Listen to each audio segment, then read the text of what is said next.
ladies and gentlemen. Welcome back to the BLK Room Project Hair Experience. I'm your host, Stitches. Thank you so much for hanging out with us. We have this fabulous young lady with us, hair and all. I love it, honey. But we're not going to get to her yet. We're going to put a pause on it. I got to go through just a little bit more rules. Remember, if we say the word Natural, you know what that spells. You're not going to get me, okay? If you say that word, then you got to take a little sip. Your favorite wine, your favorite drink, or if you're drinking water, whatever it is, you got to take a little sip, okay, Miss Toni? If you say the Natural, you got to take a little sip. And big shout out, of course, to all of our sponsors, She Magazine, all of our vendors, the Bright Sellers. Thank you so much, guys. And to all of you who have tuned in, and a big shout out to Mahogany Jones for that performances. Performing her single Melanin. You can definitely stick around and check her out. DJ Exclusive City. We want to send some love out to our amazing DJs, our past panelists. We heard from Miss Miko. We heard from Miss Stephanie, much more than beauty. And now we are going to talk about hair loss. Some of us might have experienced it, or maybe you know somebody who knows somebody who knows somebody who knows somebody who experienced some hair loss. And we're gonna talk to one of these amazing women. This young lady, like, she's done her research. She has her schooling, her academy. She does the training. She travels across the world. And what I love most is the passion to really help and educate and help grow and further other people, not just women, but people in general. So without further ado, pero if you have a question, remember to write it down, because at the end, we're going to have a Q&A with all of our panelists. So you'll have that opportunity where we'll all be on Zoom. So if you got to pat your little cheeks up, we're going to be able to see you. We want to see your beautiful faces and your beautiful hair. Okay, Stitches, shut up. Let me get to our panelists. Ladies and gentlemen, talking about hair loss, the international, the fabulous. If you don't know her, you're about to find out. Miss Toni Love. How you doing, sis? Hi, I'm good. How are you? I'm good, thank you. You're doing well with COVID and everything? How is that working out? Still in quarantine, I only go out if I need to. Come on. Now, only go out if I need to. Only if I need to. Beautiful. For those who are just chiming in and hearing and seeing you for the first time, I know a lot about you, but please just tell us a little bit about who Toni Love is, Miss International, honey. Well, thank you. And thank you for having me. This is awesome. I think it's awesome. But I'm Toni Love, a cosmetology by trade, but I do have, I've been to college. I have a bachelor's and master's and hours above. And I got into cosmetology almost by default. I never thought I would be doing hair. And my mother was a hairstylist. So, of course, after school on Saturdays, and that type deal, I hung out with her in the salon and went to the military. And after basic and AIT, we got delayed because of snow where I was in Indiana, and college had started. So of course my mom goes, well, why don't you go to cosmetology school? I'm like, oh no. But no, I don't want to do that. Well, why? Oh, your parents know. And I went to cosmetology school, went back and got my instructor's license, and started teaching in high school and just doing my due diligence in the industry, and had some great opportunities to work with the Dudley family of Dudley Products, Mr. Joe L. Dudley Sr. and his Nice. wonderful family. And I was the educational director there, and I had the opportunity to work at Bronner for the Bronner family.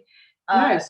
I was educational directors for Bronner Brothers, and I actually used to select the people, the educators at the show, and coordinate all their classes and everything for their international show. So I feel really blessed to be able to work for two of the largest family-owned African American owned business in our industry, and also Sally. Sally is where I got my first, I say, big break. I met a guy. He does the hair extensions, Torain. And Torain You know, Torin. So Torin I wrote him a letter. Actually, I was teaching high school and I wrote Torin a letter. I saw him in a Shop Talk magazine back in the day and read his article. And he actually answered the letter. I couldn't believe it. And he invited me to come to Long Beach to the hair show there with he and his family. He and his wife and his son had a booth, and he was like, "Bring your resume, bring your portfolio. I'm going to take you around. I'm going to introduce you to some people." And Wow. he knew the girls at Sally, so he introduced me to the girls there, and they introduced me to their boss. And one of their girls was out on maternity leave, and she called me and said, "Hey, can you come?" And of course, I got that door open, and I went in there and did my best, and they started calling me to come back, and that's how I started traveling and going to all these wonderful hair shows and meeting a lot of beauty professionals. That's awesome. Yeah, Don't count small beginnings. And it's funny because it's similar to Stephanie, much more than Beauty's story, where she just kind of reached out. We talked about to Maisha, who's the founder of Curls. But what made you want to write that letter? Was there something in particular that you feel like you included in the letter that really made yourself stand out? That I think that's important to mention. I was very honest. Like, I grew up in Alabama and I worked in the salon. I had a wonderful clientele. I was doing 30 and 40 clients a day. I had 3 assistants. We were in a neighborhood salon. Everybody knew my mom, but I never wanted to live in Alabama. I just was like, this cannot just be it, with the salon business. This can't just be it. Like, I got to work all night and be tired the next day and do 20, 30 heads to make a decent living. And for Mm. me, my situation was a little unusual because I had a full-time teaching job. So this was me coming to the salon at 3 after school, working to midnight, going back. Yeah, then all day on Saturday. So I was like, I have no free time, except Sunday. And I was too tired on Sundays to really do much. And I was like, this just can't be Mm. the way this is supposed This to can't go. be life. Right. Yeah. So I wrote to him and I kind of explained that in the letter. And I was like, and reading his story, what he wrote, I was like, can you give me some direction? Like, how do I navigate through this industry? This just can't be the way it's supposed to be. And Mm. he thought the letter was very touching. It was like 2 pages, handwritten, and I was like, and he called me, and he actually called me on my job, like because I had put my home number and my work number, and I will never forget the lady at the office saying on the intercom in my room, "Miss Love, some man on the phone said his name is Torain or Toron." So, and I had already told my students because I was teaching cosmetology, so in a high school, so I'd already told them about it. So they're in the uproar, like, "Go, go, go!" Because I would take them through the Shop Talk magazines and Modern Salon and American Salon publications, exposing them. So they were very aware of who he was. So I told him I was on my job and I would call him after work, and that's when the invite came. And I didn't know him or anything, but I was like, I'm going to California. Beautiful. You made it happen. When the opportunity presented itself, you made it happen. And that's beautiful. And I'm sure that happened so it could inspire other people who were a part of that. So that's beautiful. Thank you for sharing that story. So now let's go into hair loss. Let's do it. Pero mama, we only got a short time, but I'm gonna try to get through every question. Okay. I'm gonna be straightforward. Is it true that you can ensure that insurance can cover hair loss? Yes, that is true. And for the people listening, I would just say to them, contact your insurance company if you have hair loss issues and ask them, does your plan cover hair loss, alopecia, or baldness, or wigs, or anything related? But your plan has to cover it. So they can check with their local insurance, or whoever they're using, and just ask that question. And then they would then go to their stylist and say, I call Blue Cross Blue Shield, Aetna, whoever they have, and they say my plan covers it. Are you certified to do hair loss? That's a good question. I honestly didn't even know that. So, okay, so you're gonna go to your insurance, you ask them if they cover hair loss. They have to say, does my plan cover it? Does my plan cover? They cover hair loss if their personal plan covers it. personal plan covers, and then you go to your stylist to see if they cover hair If she's loss. certified to do it. Certified to do it. Oh, And if come she's on. not, if she's not, tell her to go to ToniLove.com so she can get certified. Come on, plugs. And I'm sure you have a list and a range of stylists that do cover hair loss, and including you. Yes. Yes. But I haven't worked behind the chair in a long time. Like, Okay. But we'll get to that because I'm sure that's going to be a question. okay. So let's get to this. What are some causes of hair loss? Stress, poor diet, even pregnancy. You know, some people lose their hair during pregnancy. Some people are anemic and lack of iron, protein deficiency. There are just so many things. And then genetics, sometimes, you know, it's kind of like heredity, you know, so there's so many different things. But if a person's like losing like 6 or more hairs at a time, they really need to go to a doctor. But those are the main causes of hair loss. Okay, thank you. And the difference between surgical and non-surgical hair loss, what is that? As a hair loss specialist, we do more non-surgical. Like we're customizing a unit for a particular area. Like if a person has a bald spot on top, you shouldn't have to do a weave to cover their entire head. We specialize just on that particular area, getting some hair for that area. If it's surgical, your hair grafts, you will have to be medically done, of course. Hair grafts, hair transplants, hair plugs, and things of that nature are not done in like a salon setting. Those are surgical. You would have to go to a hair restoration specialist, a medical hair restoration specialist. And some of the preventions of hair loss, like somebody who might be watching and it's like, okay, I don't want to lose my hair, so what can I not do? Or what do I do to prevent that? Yes, a lot of people like doing their hair at home. Sometimes people don't like if they're doing a chemical service, even color. Sometimes you're trying to rinse it in the kitchen sink, you don't get it all out. You know, you don't shampoo well. So that's why a lot of people say, you know, go to a professional, make sure your chemicals are done by a professional, or make sure you do that extra shampoo. And then you got those others. I have a friend, she shampoos her hair sometimes 2 or 3 times and condition in a week and condition, you know, and sometimes 3, 4 times, you know. And there is a thing called over conditioning. And if you over condition, your hair is going to be limp and it's going to be weak and it's going to break off easily. So you just kind of have to find the balance, and then knowing the shampoos to use, because we have this pH scale. You know, 7 is neutral, this 0 to 6.9 or 5 is acid base, and then you have your alkaline from 7.1 to 14.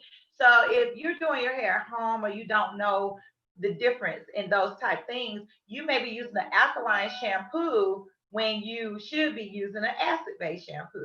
So it's those type things. So is that determined by the type of hair that you have, or is there something that you can recommend across the board?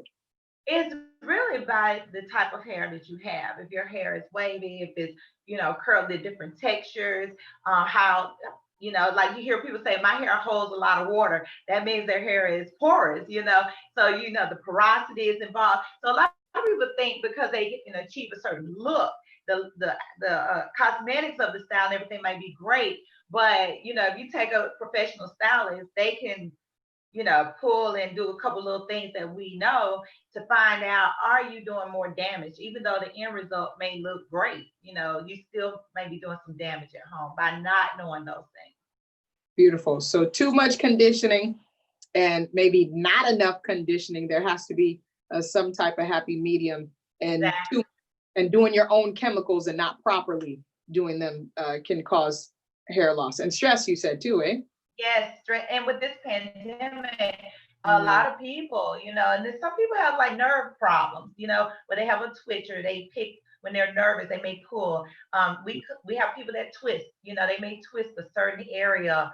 It's like their nerves are making them do it. So there are so many different things that affect hair loss in the way, you know. I think people look at hair as an accessory, but it's your hair is attached to your body. So whatever you're intaking, it's gonna affect your hair follicles. Oh, yeah, that's a good one. Whatever you're intaking, it may be seeping through your hair as well. Yeah. So take care of yourself and take care of your hair. That's right. Don't fall out for your hair, but take care of it. Okay. Our next question: what should you seek? No, not what. When should you seek medical attention for hair loss? When do you get to the point where it's like, I think you touched on it briefly. When is it the point where it's like, okay, I need to see a doctor about that? If you're gonna catch it early, if you're brushing and you're seeing 6 more hairs, long strands, Yeah. that's a medical problem. If you're combing, sometimes we see little small pieces in the sink or something, or but when you're combing and you're combing out 6 more hairs, you need to run to a doctor because something internally is going on. And where I get that information from, when we have our hair loss conference, usually we have a medical professional to speak. And the dermatologist that spoke, Dr. DeHue in Atlanta, she's been practicing over 30 years and she does a lot of women with hair loss. And that is one of the problems and one of the warning signs she gave to all the cosmetologists in the audience. And she said, you send them to the doctor and you have them ask for a biophysical 250 blood test because biophysical 250 blood test. Right. And you need to get some blood work done so they can send it to the lab to find out if it's lupus, if it's thyroid, if it's, what is something medical. If it's 6 or more hairs, get to a doctor. Wow. Okay. Yeah. That's really good to know. And, of course, not to scare anybody, but just some signs to look out for. It may not be you, but it may be somebody that maybe mentioned something to you. But it's always good to just check. Yeah. Yes. Yes. And anything else? I know we're crunching on time, but anything else that you just within your years of experience, because you have a wealth of experience under your belt, like anything else that you want to share with those who are watching now about hair loss or anything? Yeah, the kids. If you have kids and they are below puberty ages, do not put chemicals in their hair. That's one thing I see a lot. The tension, the heavy braids, and the tight barrettes and things of that nature. But do not put chemicals because the hair goes through 3 growth stages. And the last stage is after puberty. So if you put chemicals in a kid's hair before that time, you really stunt the growth of her hair. And you're like, why her hair won't grow? Is this and that? And a lot of people do it.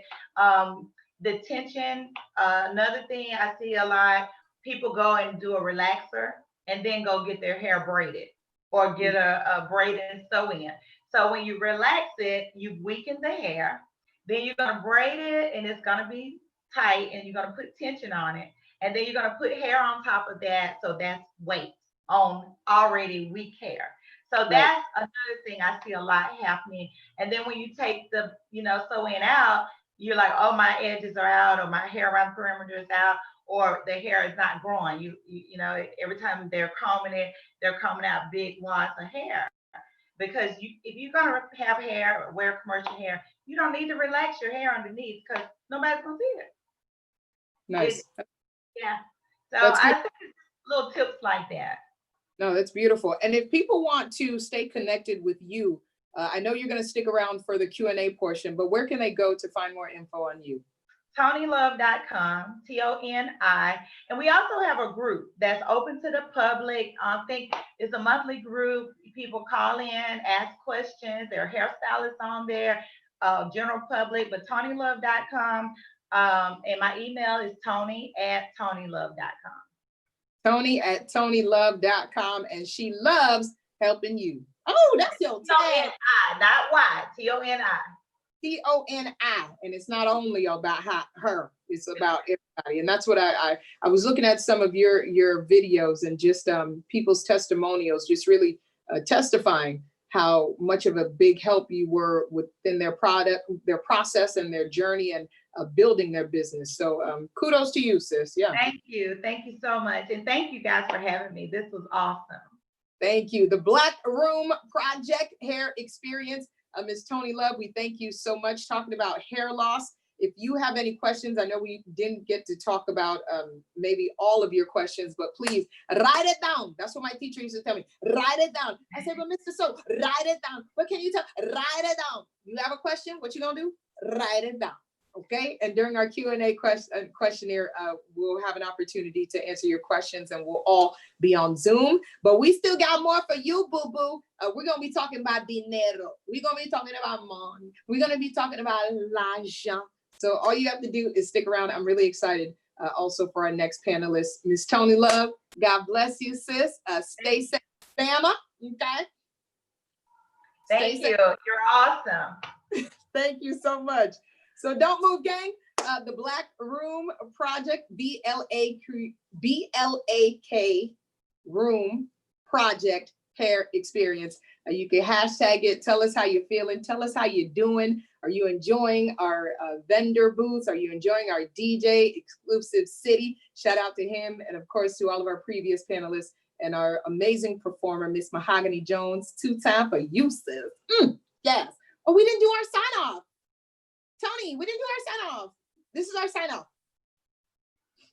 Oh, Ready? okay. Okay. Let's do it. Ready? On the count of 3. Right?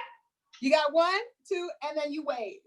Oh, 1, 2, and bye-bye. I love it. 1, 2, 3. Okay, this is the last time, I promise. Ready? 1, 2, 3.